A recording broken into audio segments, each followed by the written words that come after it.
पद्धति इस पाठ्यक्रम के अंतर्गत आपको वैकल्पिक प्रश्न पत्र पढ़ना है अनुवाद से संबंधित। अनुवाद की परिभाषाएं, अनुवाद की विशेषताओं के साथ साथ अनुवाद कार्य में सहायक साधनों पर भी हमें विचार करना है।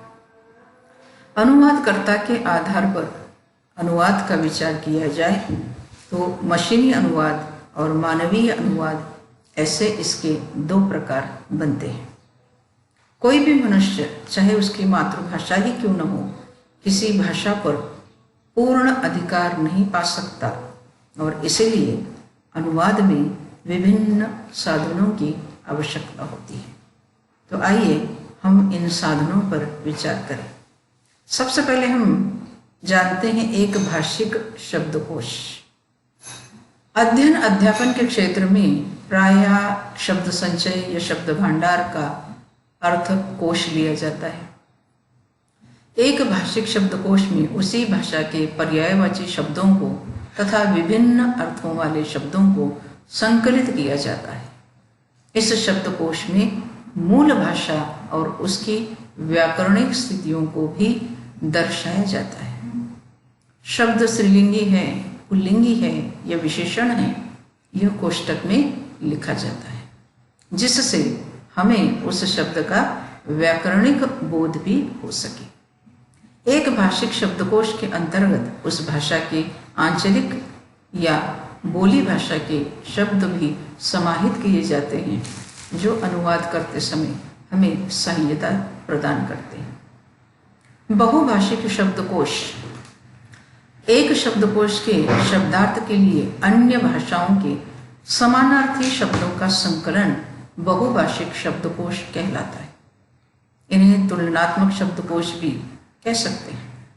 बहुभाषिक शब्दकोश को कई प्रकारों में विभाजित किया जाता है।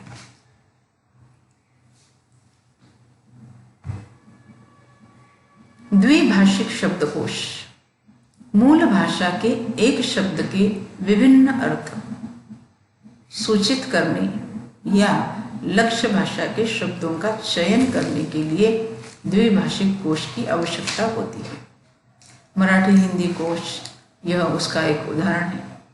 त्रिभाषिक शब्दकोश या त्रिभाषिक कोश Hindi English Hindi, Sanskrit Hindi English, Sanskrit Germany English, इस प्रकार के शब्दकोशों का उपयोग विभिन्न भाषाओं के शब्दों के अनुवाद के लिए उपयुक्त साधन है।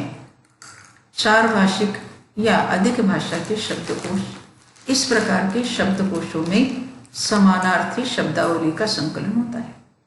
शब्द प्रयोग कोश, व्युत्पत्ति कोश, मुहावरे कहावती कोश, सुभाषित या उदाहरण कोश, संख्या कोश, व्याख्या कोश आदि कोशों का समावेश इन चार भाषा या अधिक भाषा शब्दकोशों में किया जा सकता है।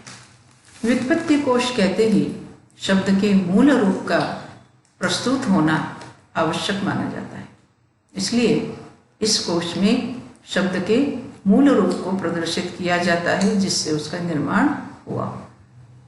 मुहावरे कहावत कोश में एक भाषिक मुहावरे, बहुभाषिक मुहावरों का या कहावतों का विचार किया जाता है। सुभाषित कोश ये एक भाषिक भी हो सकते हैं या बहुभाषिक भी हो सकते हैं। व्याख्या कोशों में विशिष्ट शब्द की विशिष्ट अर्थ में व्याख्या की जाती है, उसका विस्तार से अर्थ स्पष्ट किया जाता है।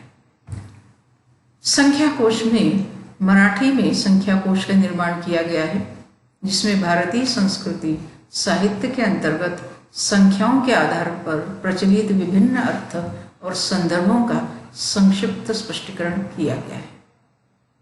विषयगत कोश में एक साहित्य विषय को कोश, जैसे हिंदी उपन्यास कोश है, उसमें विशिष्ट विषयगत जानकारी दी जाती है।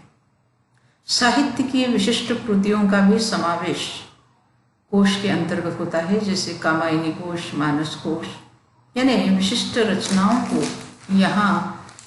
रचनाओं को लेकर यहाँ शब्दावली संचित की जाती है।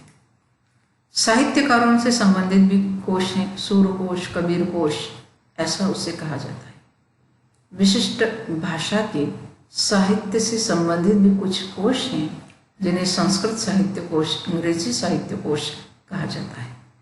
संकल्पनाएं, जिन्हें हम अंग्रेजी में कंसेप्ट कहते हैं, संकल्पनाओं का स्पष्ट होना बहुत आवश्यक होता है जब अनुवाद कार्य किया जाता है। इसीलिए विभिन्न प्रकार के ज्ञान विषय, सिद्धांत अथवा धारणाओं को स्पष्ट करने के लिए इस कोश का उपयोग किया जाता है। विश्वकोश, जिसे एनसाइक्लोपीडिया कहा जाता है, सभी प्रकार के ज्ञान विज्ञान का संक्षिप्त विवरण इसमें प्रस्तुत किया जाता है।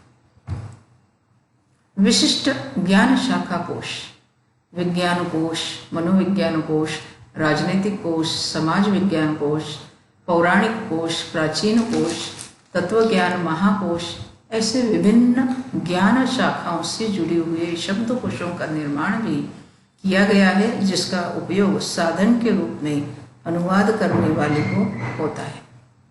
पारिभाषिक शब्दावली, विशिष्ट प्रकार की पारिभाषिक शब्दावलियां भी अनुवाद में सहायक साधन के रूप में उपयोग में लाई जाती है। जैसे रेल, डाकतार विभाग से संबंधित शब्दावलियां, सेना से संबंधित शब्दावलियां, प्रशासकीय शब्दावलियां, वैज्ञानिक शब्दावलियां, कृषि विषयक शब्दावलियां, ऐसी अनेक शब्दावलियां हैं जिनका उपयोग हमें अनुवाद करते समय होता है। सूचियाँ, सूचियों में विभिन्न प्रकार के लेखन से संबंधित उनकी उपलब्धियाँ और विषय से संबंधित संक्षिप्त सूचनाएं संकलित होती हैं। अनुवादक इन सूचियों के आधार पर संबंधित विषयों के ग्रंथ, पत्रिकाएं, पांडुलिपियाँ आदि की जानकारी ले उसका उपयोग कर सकता है। संदर्भ ग्रंथ अनुवादक को अन्य साधनों के साथ साथ लिपि विज्ञान, भाषा विज्ञान, व्याकरण, पाठ संपादन आदि की जानकारी भी आवश्यक होती है और इसलिए इन संदर्भ ग्रंथों का उपयोग वह करता है या इन संदर्भ ग्रंथों से सहायता प्राप्त करता है। इस प्रकार किसी भी भाषा से दूसरी भाषा में अनुवाद करने के लिए इस प्रकार के विविध साधनों की आवश्यकता हमें होती है और इन साधनों के उपयोग से अनुवाद यह सफल बनता है, सही अनुवाद किया जा सकता है और उससे दूसरी भाषा में, लक्ष्य भाषा में किया गया अनुवाद सुबोध होता है।